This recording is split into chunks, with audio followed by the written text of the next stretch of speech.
मेरे प्यारे दोस्तों, मैं हूं सचिन और आप सुन रहे हैं अंधेरी फाइल्स। आज की कहानी एक ऐसी गलती पर है जो बहुत से लोग खुशी खुशी कर लेते हैं। ज्यादा सस्ता घर खरीद लेना, क्योंकि हर सस्ती चीज फायदे के लिए नहीं होती। कुछ सस्ते घर अपनी कीमत पैसों से नहीं, जिंदगियों से वसूलते हैं। तो चलिए बिना वक्त गंवाए इस डरावनी कहानी को शुरू करते हैं। ज्यादा सस्ता घर मत खरीदना। शहर के किनारे एक कॉलोनी थी। नाम था शांति विहार। नाम में शांति थी, पर वहां कोई शांति नहीं रहती थी। अमित और नेहा पिछले 3 साल से किराए के घर में रह रहे थे। हर महीने की ईएमआई, बच्चों की फीस और बढ़ती महंगाई, अमित थक चुका था। एक दिन प्रॉपर्टी डीलर का फोन आया। सर, एक घर है, बहुत सस्ता, मार्केट रेट से आधे दाम में। अमित चौंक गया। आधे दाम में? कोई दिक्कत तो नहीं? डीलर हंसा। अरे नहीं सर, बस मालिक को जल्दी पैसा चाहिए। यहीं पहली गलती हुई। अगर कोई चीज जरूरत से ज्यादा सस्ती मिल रही हो तो वजह जरूर होती है। शाम को अमित और नेहा घर देखने गए। 2 मंजिला मकान, बड़ा आंगन, ऊंची दीवारें। घर के सामने एक पुराना पीपल का पेड़ था जिसकी जड़ें दीवार से लिपटी हुई थीं। नेहा को अजीब सी ठंड महसूस हुई। यहां हवा इतनी भारी क्यों लग रही है? अमित ने हंसकर टाल दिया। पुराने घरों में ऐसा लगता है। पड़ोस में कोई नहीं था। पूरी गली में सिर्फ वही घर बसा हुआ था जहां लोग रहना छोड़ दें। वहां वजह इंसानों से ज्यादा खतरनाक होती है। रात को पहली बार उसी घर में रुके। 12 AM ऊपर से चलने की आवाज आई। अमित उठा। नेहा, तुम उठी हो क्या? नेहा सो रही थी। फिर आवाज आई, जैसे कोई भारी कदम छत पर चल रहा हो।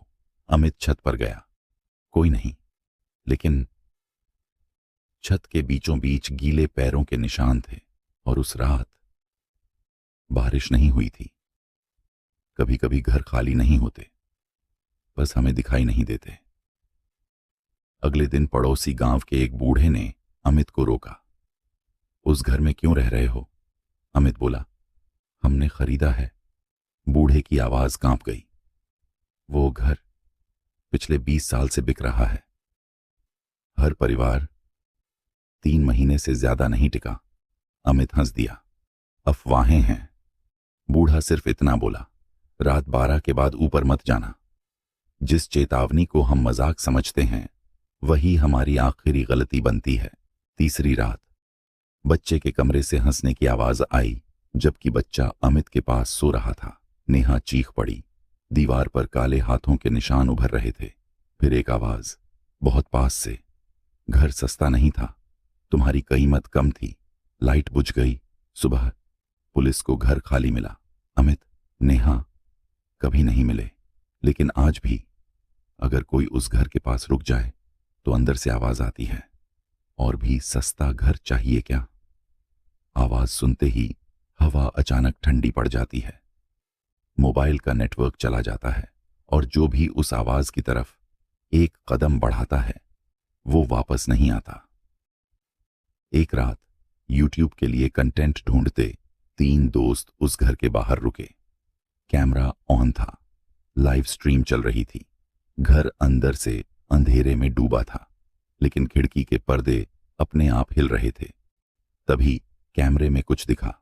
ऊपर वाली मंजिल की खिड़की पर एक परछाई जो हिल नहीं रही थी, बस घूर रही थी। लाइव चैट में मैसेज आने लगे, पीछे देखो, खिड़की में कौन है, भागो वहां से। तभी घर का दरवाजा खुद ब खुद खुल गया, और उसी आवाज ने फिर कहा, अंदर आओ, डील अभी भी ओपन है। कुछ घर बिकते नहीं, वो खरीदार चुनते हैं। एक लड़का डरते डरते दरवाजे के अंदर गया।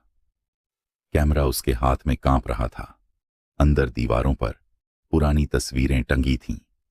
हर तस्वीर में अलग अलग परिवार, लेकिन आंखें सबकी एक जैसी, खाली। अचानक कैमरा नीचे गिरा। लाइव में सिर्फ आवाज आ रही थी, यहां नाम लिखे हैं। ये तो ये तो हमारे नाम है। फिर एक चीख। लाइव स्ट्रीम कट गई। अगले दिन पुलिस को घर बंद मिला, लेकिन गेट पर 3 नए नाम खुदे हुए थे। आज भी जब कोई उस घर का रेट पूछता है, डीलर बस मुस्कुरा देता है और रात 12:17 पर घर की खिड़की से हल्की सी आवाज आती है। घर अब और सस्ता है, क्योंकि जगह खाली हो गई है। अगर आपको कभी कोई घर बहुत ज्यादा सस्ता मिले, तो सौदा करने से पहले एक बार सोच लेना, कीमत आप दे रहे हैं या घर आपको खरीद रहा है। यही सवाल उस रात एक और इंसान के दिमाग में गूंज रहा था। उसका नाम था राघव। रियल एस्टेट में काम करता था। सस्ते घर, बंद फाइलें, पुराने केस, यही उसकी दुनिया थी। जब उसे उस घर की फाइल मिली तो उसने देखा मालिक का नाम हर बार बदला गया था, लेकिन घर का पता वही था। राघव ने सोचा, डर की अफवाह से प्रॉपर्टी सस्ती हो जाती है, यही मौका है। उसने फैसला किया, एक रात वहां रहकर देखेगा। कुछ लोग डर को चुनौती समझते हैं, जब तक डर जवाब न दे। रात 11 था। राघव घर के अंदर अकेला बैठा था। मोमबत्ती जल रही थी। घड़ी की टिक टिक किसी दिल की धड़कन जैसी लग रही थी। 12, 17, ऊपर से फिर वही आवाज, ठक ठक ठक। इस बार राघव भागा नहीं। कौन है? उसने जोर से पूछा। सीढ़ियों से कोई उतर रहा था।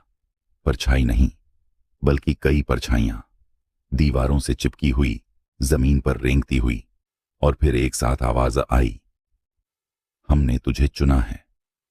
राघव पीछे हटने लगा, लेकिन दरवाजा गायब था।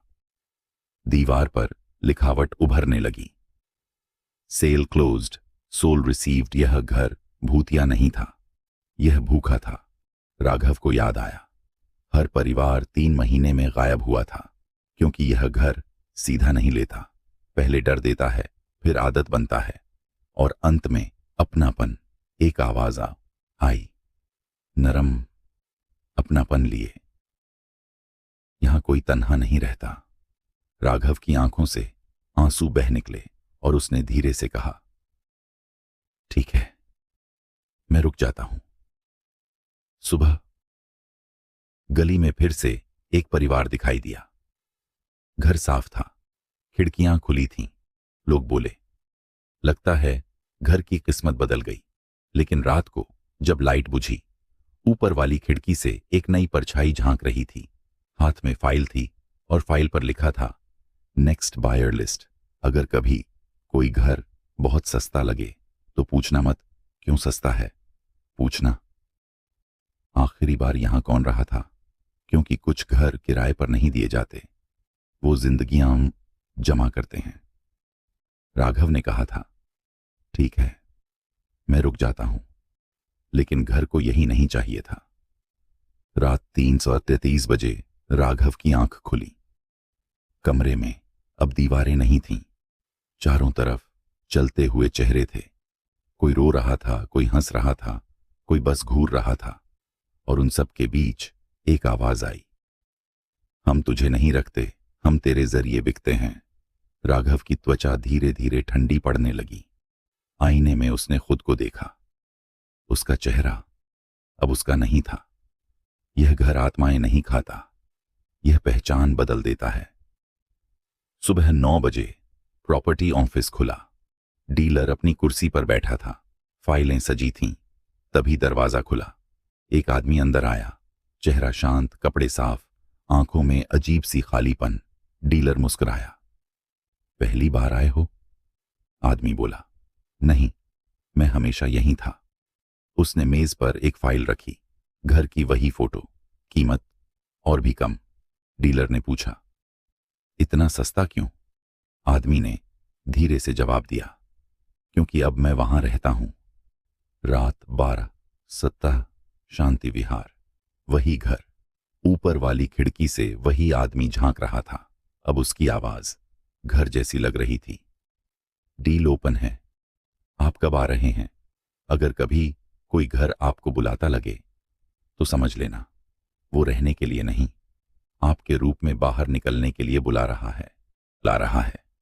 राघव के बाद उस घर का कोई रिकॉर्ड नहीं मिला, ना एफआईआर, ना मिसिंग रिपोर्ट, ना डेथ सर्टिफिकेट, क्योंकि सिस्टम में राघव अब भी जिंदा था।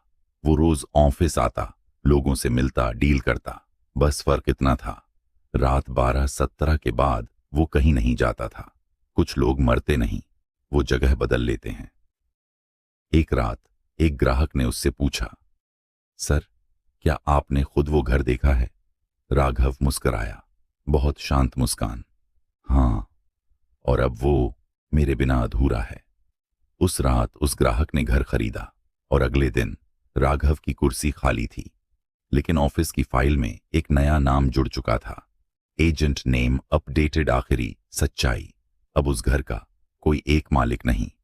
हर बार जो वहां जाता है वो घर का हिस्सा बन जाता है। इसलिए कहानी खत्म नहीं होती, क्योंकि हर नया खरीदार अगला अध्याय होता है। अगर कल आपको कोई फोन आए और कहा जाए, सर एक घर है बहुत सस्ता, तो क्या आप सुनेंगे या कॉल काट देंगे? कमेंट में बताइए, क्योंकि कुछ जवाब आपको उस घर की लिस्ट में डाल सकते हैं। उस घर के बाहर अब फॉर सेल का बोर्ड नहीं लगता, क्योंकि अब वो घर बिकता नहीं, वो कहानी बन चुका है। कॉलोनी के लोग कहते हैं, अब जो भी रात में 12:17 पर वहां से गुजरता है उसे अपना ही नाम घर के अंदर से सुनाई देता है। लेकिन अगली सुबह कोई नाम किसी रजिस्टर में नहीं जुड़ता, क्योंकि घर अब नाम नहीं लिखता, वो सीधे आवाजें याद रखता है। और इसीलिए अगर आपको कभी कोई घर बहुत सस्ता लगे तो पीछे मुड़कर मत देखना, सवाल मत पूछना, और सबसे जरूरी, कभी रुकना मत, क्योंकि कुछ घर सस्ते नहीं होते, वो खाली होने का इंतजार कर रहे होते हैं।